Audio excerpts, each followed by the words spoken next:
Hey guys, welcome to my channel.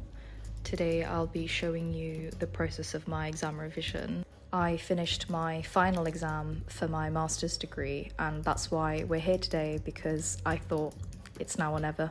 So I hope you enjoy the video and I'll try to share lots of tips.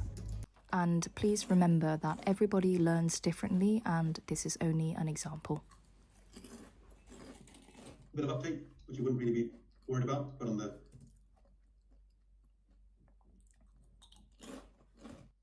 For your reference, I am revising for an exam that is quite reliant on memorizing a lot of things. The first thing I do is looking at my revision strategy.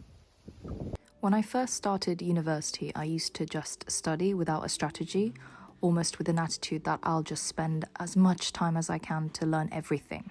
But now I have a full-time job, so I honestly don't have the capacity to do that, and I don't think it's very effective.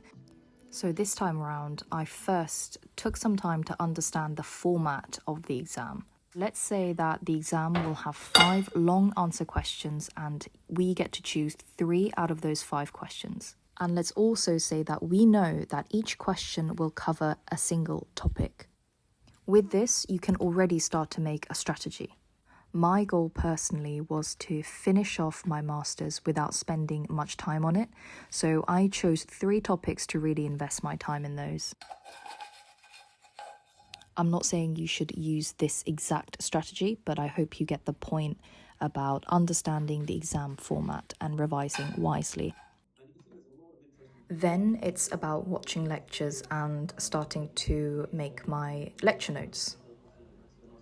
Normally, I would make my notes as I go to lectures every day or every other day, but because I have a full-time job and I've not been able to go to any of these lectures, hence catching up on online lectures on my weekends, I'm starting my notes only just now. I have a small tip when it comes to writing notes. Rather than writing down simply what you're hearing from the lectures, I really focus on what is it that I'm trying to understand, what's the logic behind this concept, and reformat that information on paper in the way that makes sense to me. It's almost like making the information yours so that you can store it in your brain in the way that makes sense for you. I think it really engages my brain and makes learning a lot easier. Because there's also the CTLA also. Is nivolumab, the clues in the name, is that a targeted therapy for BRAF mutations? Bevorafenib, is that an immunotherapy agent? And is that a PD-1 antibody?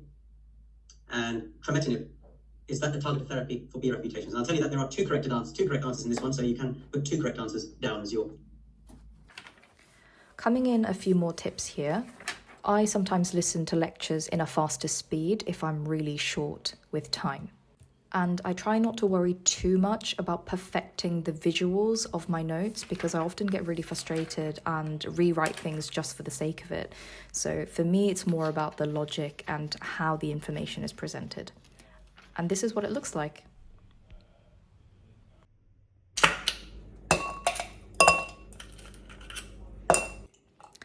Then it's about learning and memorizing this information.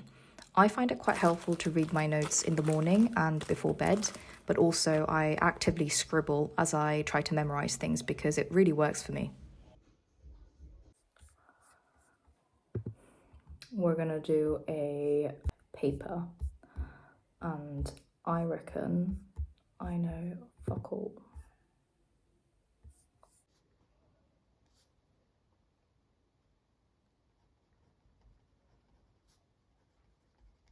I still feel uncomfortable when I first open up a mock paper because I feel like I know nothing, but I remind myself that it's supposed to be challenging and it's there to get me prepared for my exam. Once I'm done, I mark my own paper and really focus on understanding, did I get the right words in there? Did I find the right key points? Did I miss anything, etc.? If you don't have enough mock questions, or if you have some essay style exam questions, I really recommend you create some sample questions yourselves and try answering them in an essay format. This can really prevent you from feeling shocked during your exams. And just a reminder that yes, it's important that you have all the information in your brain, but it can be quite hard as a foreign student to know how to put that down on paper. And this is a great way to get you more prepared for your exam. Hello. Hi.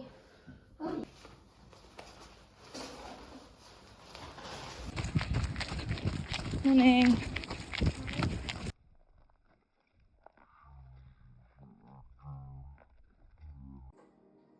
Finally, I make a fresh copy of notes that is a lot more compact compared to my first one. This copy contains points that I might have missed in my mock exam or the points that I think are absolutely vital.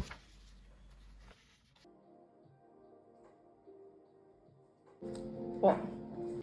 But in the 1900s, there was a stage that was 482 kilometres long in a day. That's basically twice the distance of the longest stage today. Nah. That's mad. You might still be wondering what the point is about this compact set of notes. For me, if I take my full set of original notes into my exams, I find it really stressful. There's too much information in there. I can't really pick out which information I haven't memorized yet and those that I have already. So having this shorter version really allows me to stay focused and prevent feeling massively overwhelmed before my exams. So yeah, that's why I find this helpful.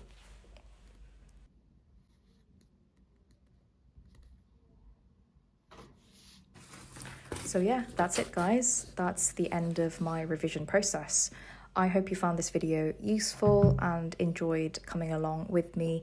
If you're revising for exams, just sending you a massive hug and a massive well done for doing your revision. I'll see you guys in my next video. Take care.